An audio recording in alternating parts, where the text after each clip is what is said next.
الرحيم الحمد لله رب العالمين ثم الصلاة والسلام على أشرف المرسلين حبيبنا محمد صلى الله عليه وسلم وبعد. ربنا زدنا علما وارزقنا فهما وآتنا علما نافعا. اللهم أكرمنا فهم النبيين وحفظ المرسلين وإلهام الملائكة المقربين. اللهم أكرمنا بجودة الحفظ وسرعة الفهم وبعد. Watukufu na darsa na wote ambao mnatufuatilia katika channel hii katika mtiririko wa darasa hizi za funga ya Ramadhan.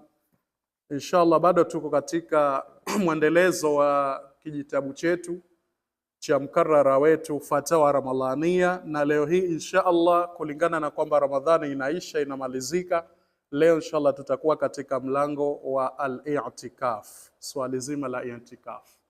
Na kama tunavyoelewa kwamba i'tikafu ni moja katika sunna kubwa miongoni mwa sunna za funga ya Ramadhan, moja ni swali zima la i'tikafu. Ijapokuwa i'tikafu ni ibada ambayo ipo kwenye miezi yote, lakini katika Ramadhan na hasa katika zile al-ashr al-awakhir, yani siku 10 za mwisho za mwezi wa Ramadhan, ndio zaidi ambayo inatakiwa i'tikafu kufanyika zaidi.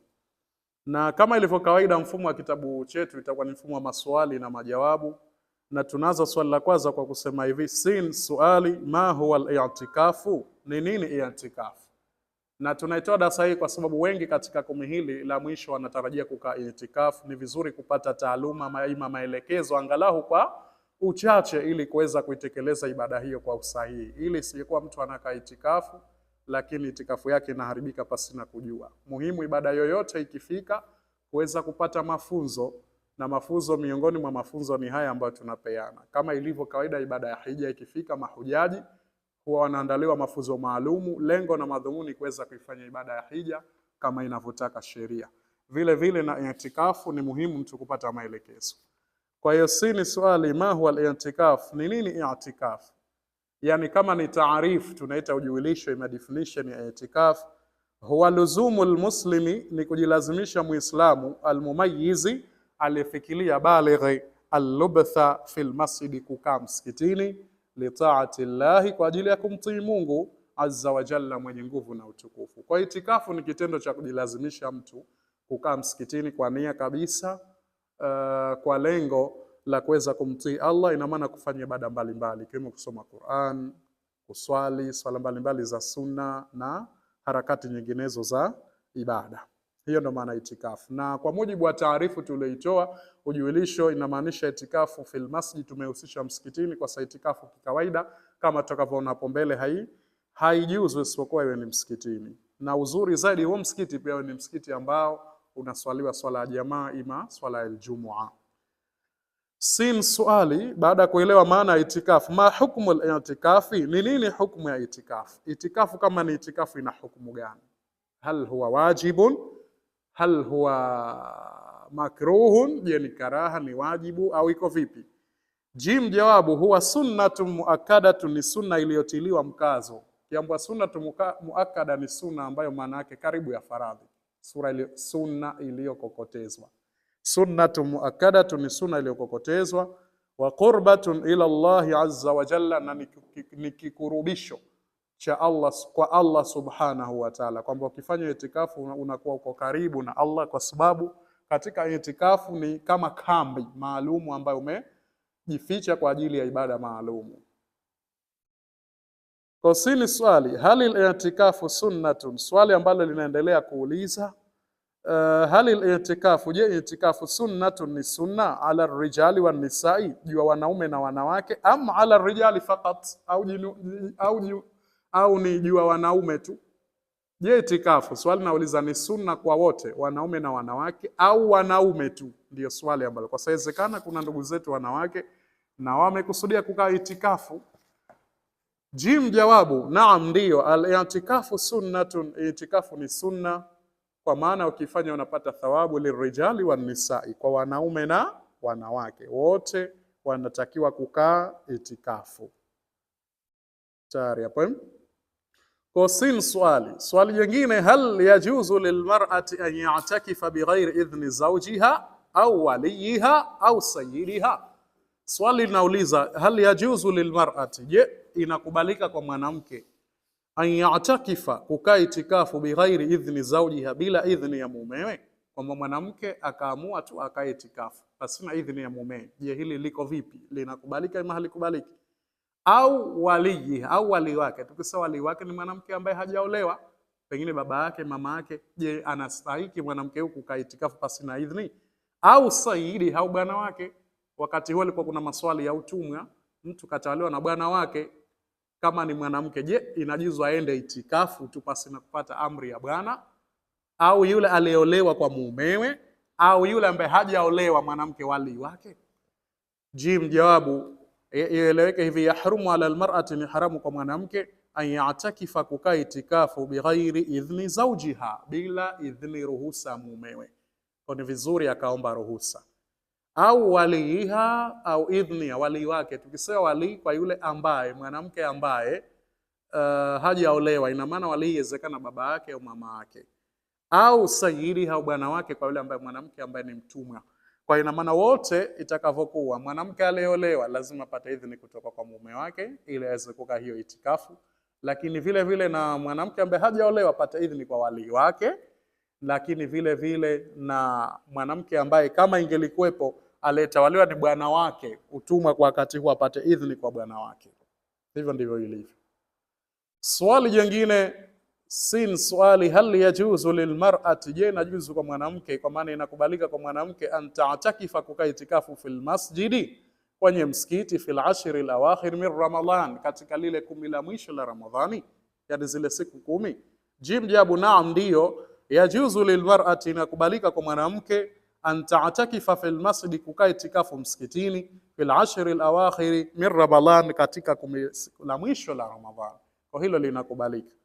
Na dalili ya hilo iko wapi? Waqad kanat ummahatul mu'minina, kwa hakika alikuwa mama waumini. Tukisema mama waumini kina bibi Aisha hao na wengine wake wa Mtume radhiyallahu anhunna, wa radhi Mwenyezi Mungu anhunna, hao ya'takifna, wanakaa itikafu, maa nabii sallallahu alayhi wasallam, pamoja na Mtume sallallahu alayhi wasallam, fi hayatihi, wakati wa uhai wa Mtume yupo, kwamba wanawake wanakaa itikafu, wakiwemo wake zake katika 10 hili la mwisho, wanakaa itikafu wakati wa uhai wake Mtume. Wa atakafna, na wakakaa itikafu pia wanawake hao wake za Mtume, baada wafatihi, baada ya kufariki Mtume sallallahu alaihi wasallam.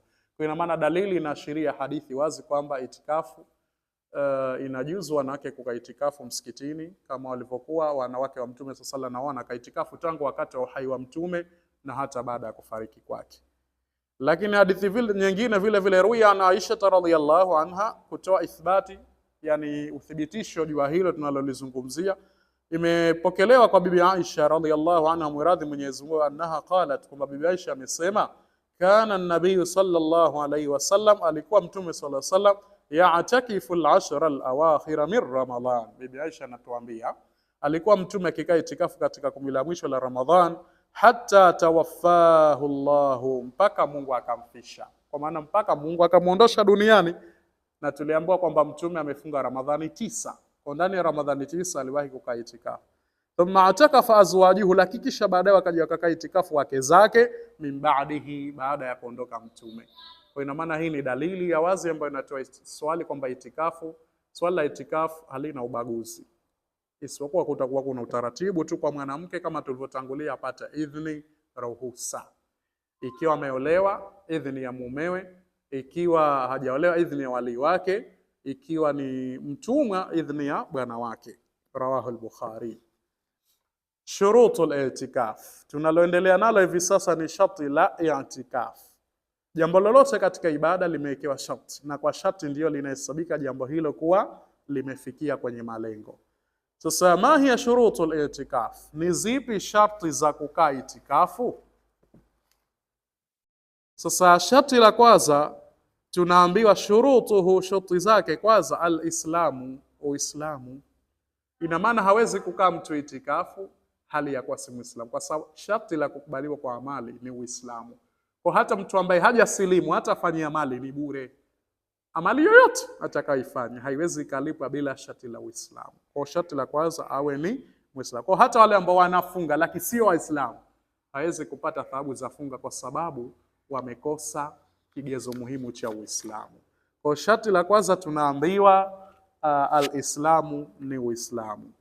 Sharti la pili al-aqlu, akili, yani akili iwepo.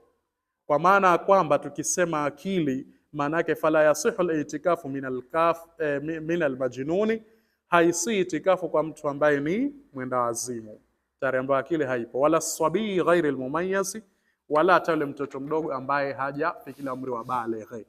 Ina maana sharti moja la itikafu pia inajuzu kwa yule aliyefikia baligh. Hilo ni moja katika sharti la itikafu. Tayari hapo.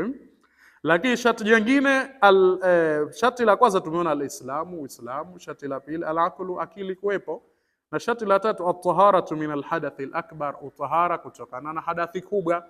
Kwa maana anayekaa itikafu hakikishe kwamba hana hadathi kubwa. Maana yake tukisema hadathi kubwa ni ile ambayo inalazimu mtu kuoga.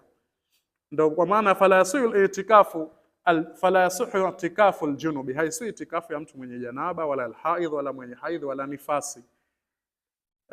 Kwa nini? Liadami jawazi mukthi haulai fil masjid, kwa kukosekana kujuzu watu hawa kukaa msikitini. Hawatakiwi mtu kwa na janaba tangu hapo, na itikafu iko msikitini kikawaida, moja katika sharti lake. Kwa hiyo kikawaida inatakiwa kwamba yule ambaye yoyote yule ambaye atakuwa na hadathi kubwa hawezi kukaa itikafu. Kwa sharti la kukaa itikafu ni utahara kutokana na hadathi kubwa. Lakini ya nne, an yalbatha fawqa tumaninati salati, aweze kukaa zaidi ya kitulivu cha swala. Ina maana itikafu haitaki kukaa labda muda mdogo tu, dakika 5 6 ndio unakaa itikafu. Kikaida halitakiwi hilo. Lakini ya tano, an yakuna fil masjid, itikafu ya msikitini, kwa sababu itikafu moja katika sharti lake iwe msikitini. Iwe msikitini, si ikawa popote, iwe msikitini. Na kwa nini? Dalili ya hili ni pale Allah subhanahu wa ta'ala aliposema katika suratul Baqara, katika zafunga zile wala tubashiruhunna wa antum akifuna fil masajid. Pale aliposema antum akifuna fil masajid, na hali ya kwa nyinyi mmekaa itikafu msikitini, haijatajwa wa antum akifuna fil baiti, haijatajwa nyumbani. Kwa ina maana sharti la itikafu ni msikitini. Lakini pia walifi'alihi sallallahu alayhi wasallam, kitendo chake Mtume sallallahu haithu kana ya'takifu fil masjid, alikuwa akikaa itikafu msikitini, wala yunqal anhu, wala haikuwahi kunukuliwa annahu i'takafa fi ghairi, kwamba Mtume kakaa itikafu sehemu nyingine ukitoa msikitini. Hilo halijanukuliwa, kwa maana haijaja hadithi kuonyesha jua hilo. Kwa moja katika sharti ya itikafu ni watu kukaa msikitini. Lakini sharti jingine waljami'u aula, tena tunaambia ule msikiti unaoswaliwa Ijumaa ni bora zaidi. Msikiti ule ambao unaswali swala ya jamaa mkubwa au unaswaliwa swalatul Jumaa ndio bora zaidi. Kwa hilo ni muhimu sana. Kwa msikiti unaoswaliwa swalatul Jumaa kwamba ndio bora zaidi. Na ndio maana wanafiki wanasema yakuna almasjidu alladhi, wa msikiti ambao ya'takifu fihi, mtu anakaa itikafu ndani yake, tuqamu fihi swalatul jamaa, husimamishwa ndani yake swala za jamaa, ikiwemo swalatul Jumaa. Ni muhimu zaidi msikiti kama huu ambao utakuwa kwanza pia unabeba watu wengi kabisa.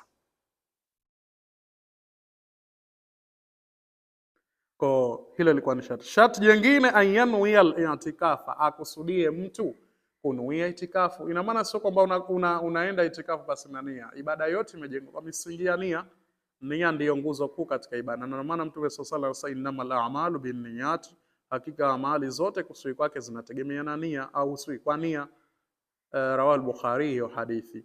Kwa hiyo fayanwi al-mu'takifu, inatakiwa anuie, na nia ni moyoni, si lazima utamke, akusudie. Maana yake yule mwenye kukaa itikafu luzuma mu'takafihi, kujilazimisha pale anapokaa itikafu ambao ni msikitini, qurbatan, kwa ajili ya kujikurubisha, wa ta'abbuda lillahi azza wa jalla, na kwa ajili ya kumwabudu Allah mwenye nguvu na utukufu. Aweke nia kwamba mimi nakusudia kukaa itikafu, asijikalie tu bila nia.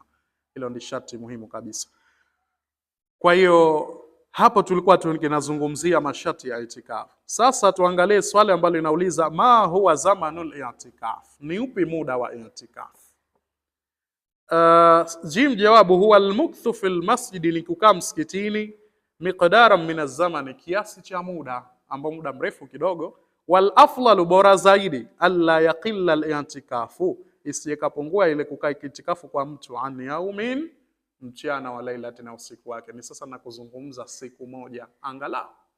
Kikawaida hasa inawezekana ikawa pengine asubuhi mpaka jioni, lakini uzuri zaidi inapendekezwa itikafu ya mtu isipungue mchana na usiku, maana yake ni siku moja, isipungue hivyo.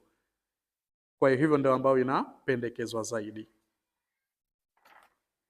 kwamba inapendekezwa iwe hivyo. Lakini tunaambiwa kwamba wa fi aqalli muddati al-i'tikafi khilafun baina ahli al-ilmi, lakini maelezo ya nafiki wanasema, na kwa ukweli katika muda mchache zaidi wa itikafu kuna ikhtilafu katika wanazuoni.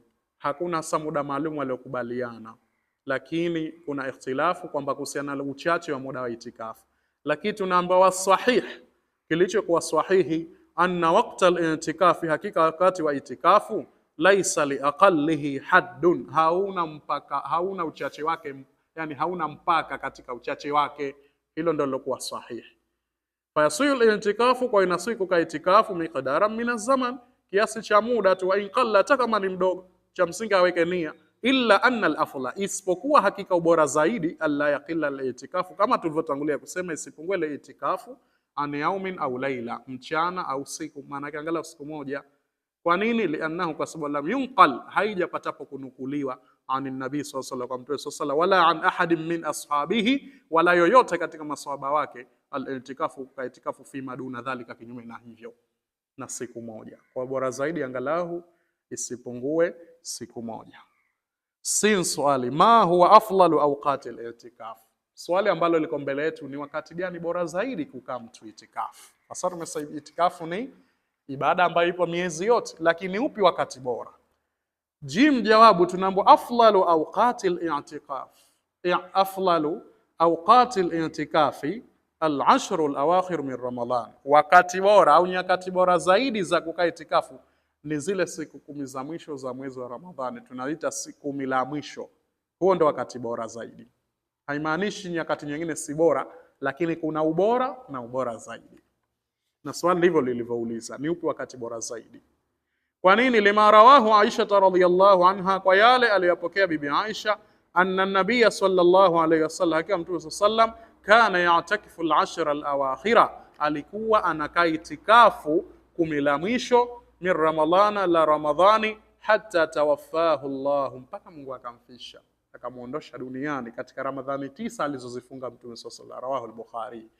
Na hata tumeona katika hadithi moja kule mtume sallallahu, idha dakhala al-ashr, zikiingia zile siku 10 za mwisho za mwezi wa Ramadhani, shadda mi'zarahu, hukaza shuka yake.